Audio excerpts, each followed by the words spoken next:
ఏదైతే తెలుగు సినిమా ఇండస్ట్రీలో గత కొన్ని రోజులుగా జరుగుతున్న కార్మికుల సమ్మె గురించి మనకు తెలుసు. 18 రోజుల పాటు కార్మికులు సమ్మె చేయడం జరిగింది. వారి పనులన్నీ కూడా వదిలేసి సమ్మెలో పాల్గొనడం జరిగింది. సమ్మె విరమించడం కూడా అయిపోయింది.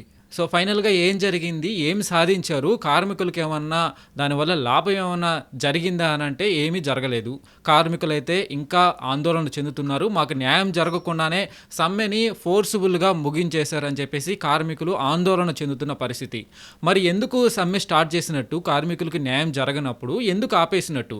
దీంట్లో చిరంజీవి గారి మధ్యవర్తిత్వం ఉంది. తెలంగాణ సీఎం ముఖ్యమంత్రి రేవంత్ రెడ్డి గారి చొరవ ఉంది. సో, అన్నీ ఉన్నా కానీ కార్మికులు ఎందుకు అసంతృప్తితో ఉన్నారు? అంటే గనక కార్మికులు చెబుతున్న రీజన్ ఏంటి అనంటే అక్కడ ఏదైతే తెలుగు ఫిల్మ్ ఫెడరేషన్‌లో ఉన్న కొంతమంది పెద్దల కోసం ఈ సమ్మెని మాకు పురమాయించి సమ్మె చేయించారు. వారి స్వలాభం కోసం, ఏదైతే వారి పదవుల్ని కాపాడుకోవడం కోసం, ఈ సమ్మె పేరుతో వారి పదవులను నిలబెట్టుకోవడం కోసం, ఇంకా కూడా వారికి సంబంధించి వేతనాల పెంపుకు సంబంధించి కూడా ఏదైతే సాధారణ కార్మికులకి ఏమాత్రం న్యాయం జరగలేదు. అక్కడ ఉన్న కొంతమంది ఏదైతే పెద్ద వర్కర్లు, పెద్ద ఫెడరేషన్‌కి సంబంధించి పెద్దలకు మాత్రమే న్యాయం జరిగింది కానీ సామాన్య కార్మికులకి ఎటువంటి న్యాయం జరగలేదని కార్మికులు చెబుతున్న పరిస్థితి.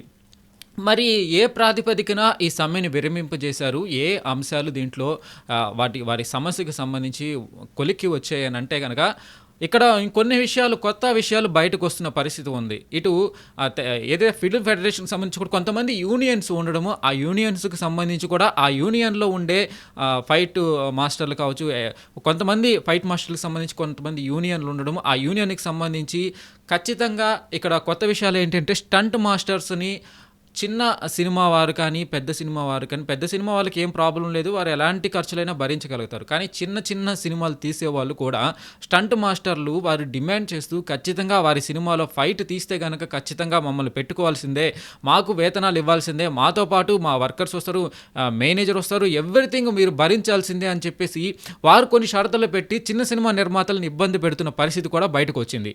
సో, ఇలాంటి విషయాలన్నీ బయటకు వస్తే గనక అసలుకే మోసం వస్తుందని చెప్పేసి ఆ ఫిల్మ్ ఫెడరేషన్‌లో పెద్దలు ఆ సమ్మెని హడావిడిగా విరమింపజేసిన పరిస్థితి కూడా కనిపిస్తూ ఉంది. ఇంకా కూడా ఈ కొన్ని వాస్తవాలు మాట్లాడుకుంటే గనక దీంట్లో దిల్ రాజు చొరవ కూడా ఉన్నట్టుగా తెలుస్తూ ఉంది. ఏదైతే తెలంగాణ ముఖ్యమంత్రి రేవంత్ రెడ్డితో సత్సంబంధాలు నెలకొల్పుతున్న ఏదైతే ఎఫ్‌డీసీ చైర్మన్‌గా అయ్యాక దిల్ రాజు తెలంగాణ సీఎం ముఖ్యమంత్రితో కాస్తంత దగ్గరగా ఉన్న పరిస్థితుల్లో ఆయన చొరవ కూడా ఉంది. ముఖ్యమంత్రికి ఇంకా తెలంగాణ సీఎం ముఖ్యమంత్రికి ఇమేజ్ పెరిగేలా కూడా దిల్ రాజు చొరవ తీసుకుంటున్నట్టుగా దీంట్లో కనిపిస్తూ ఉంది మనకు. ఇటు చిన్న నిర్మాతలు లాభపడట్లేదు, ఇటు కార్మికులు లాభపడట్లేదు, వారి సమస్య తీరలేదు, వీరి సమస్య తీరలేదు. మరి ఎందుకు సమ్మె మొదలుపెట్టినట్టు, ఎందుకు సమ్మె ముగించినట్టు, దీంట్లో ఎవరున్నారు అంటే కనుక ఆ ఫిల్మ్ ఫెడరేషన్లో కొంతమంది పెద్దల పేర్లైతే వినిపిస్తూ ఉన్నాయి. చిత్రపూర్ల కాలంలో ఉంటున్న గంగాధర్ రాజు, అనిల్, వీరు ఏదైతే గతంలో అక్కడ కొన్ని పదవులు అనుభవించిన వ్యక్తులు ఇంకా కూడా ఆ పదవుల్లో కొనసాగుతూ వారికి లబ్ధి పొందుతూ అక్కడ చిత్రపూరి కాలనీకి సంబంధించి ఫ్లాట్లకు సంబంధించి కావచ్చు రకరకాల లబ్ధి పొందుతూ వీరు స్వలాభం కోసం ఈ కార్మికులని వాడుకున్నారు. కార్మికులకి ఒక్కరోజు రేపు సమ్మెనంగా ఒక్కరోజే సమ్మెను పురమాయించి మొదలుపెట్టిన పరిస్థితి కూడా ఉందని కార్మికులు బయటకు చెబుతున్న పరిస్థితి ఉంది. సో, ఇంకొక విషయం తీసుకుంటే కనుక ఇప్పుడు సమ్మె మొదలుపెట్టారు, సమ్మె ముగించేశారు, అంతా బాగానే ఉంది. ఈ 18 రోజులకు సంబంధించి వారు ఏదైతే వర్క్‌ని ఆపేశారో ఈ సమ్మె కారణంగా ఆ వర్క్‌ని 2 షిఫ్టులు చేయించడం. ఏదైతే 8 గంటల పనిని 16 గంటలు చేసినా కూడా ప్రతిరోజు ఆ పని అవ్వకపోవడం, ఖచ్చితంగా ఆ పనిని మీరే చేయాలని చెప్పేసి వారిని ఇబ్బంది పెట్టడం కార్మికులని. ఈ 18 రోజుల వర్క్ కూడా రోజు వారి నెత్తిన వేస్తూ వారికి బడ్డం చేయడము, ఇంకా కార్మికులుగా ఆ సమ్మె వల్ల లాభం చేకూర్చకపోగా నష్టం అంటే ఈ రకంగా పని ఒత్తిడి ఇంకా పెరిగి వారు ఇబ్బంది పడుతున్న పరిస్థితి ఉంది. మరి ఇంకా ఈ సమ్మెలు ఎందుకు చేసినట్టు, ఎందుకు ముగించినట్టు, తెలంగాణ ముఖ్యమంత్రి వచ్చి మధ్యవర్తిత్వంలో ఏం చేసినట్టు, సో ఈ అట్లీస్ట్ ఈ పని సంబంధించి కూడా ఇస్తే గనక అదనంగా వారికి 18 గంటలకు సంబంధించి అదనంగా ఇస్తే కనుక కొంతలో కొంత మేరు, లేదు అంటే గనక ఈ తెలుగు సినిమా పెద్దలని నిందించాల్సిన పరిస్థితి ఉంది, ముఖ్యంగా దిల్ రాజు లాంటి వ్యక్తిని. ఇక ఇంకొక విషయం తీసుకుంటే గనక కార్మికుల పని గంటలకు సంబంధించి కూడా ఈ సమ్మెలో ఒక భాగమైంది. సో, కార్మికుల పని గంటలు చూసుకుంటే గనక సినీ కార్మికులు ఉదయం 6 నుంచి సాయంత్రం 6 వరకు కాల్ షీట్ ఉంటుంది. అంటే 12 గంటలు, పేరుకే 12 12 గంటలు గానీ, వాళ్ళు ఉదయం 6 గంటలకి సెట్ లొకేషన్‌కి రావాలంటే గనక, రాత్రి 3 గంటల నుంచి వాళ్ళు లేచి, రెడీ అవ్వి, వాళ్ళు 6 గంటలకి అక్కడ చేరుకునే పరిస్థితి ఉంటుంది. దీన్ని బట్టి చూసుకుంటే 15, 16 గంటలు వారి సమయం వెచ్చించాల్సిన పరిస్థితి. సో, అయితే ఇప్పుడు కొత్తగా ఇంకొక విధంగా తీసుకుంటే పని గంటలని ఉదయం 9 గంటల నుంచి రాత్రి 9 గంటల వరకు అని ఇంకో కాల్ షీట్‌కి మార్చడం జరిగింది. సో, దీనివల్ల కార్మికులకేమన్నా లాభమా? సినిమా నిర్మాతలకేమన్నా లాభమా? అంటే గనక చూడాలి మరి ఎవరికి లాభం అనేది. కానీ ఒక రకంగా చూసుకుంటే కార్మికులకి కంటే కూడా నిర్మాతలకే లాభం. ఎందుకు అంటే గనక వీరు 6 గంటల నుంచి 6 గంటలకి కాల్ షీట్ అంటే గనక ఉదయం 6 గంటలు అన్నది 7 అవుతది, 7:30 అవుతది. సో, అయితే 9 గంటల నుంచి రాత్రి 9 గంటలంటే సాయంత్రం 6 నుంచి ఇంకా 3 గంటలు అదనంగా పెరుగుద్ది.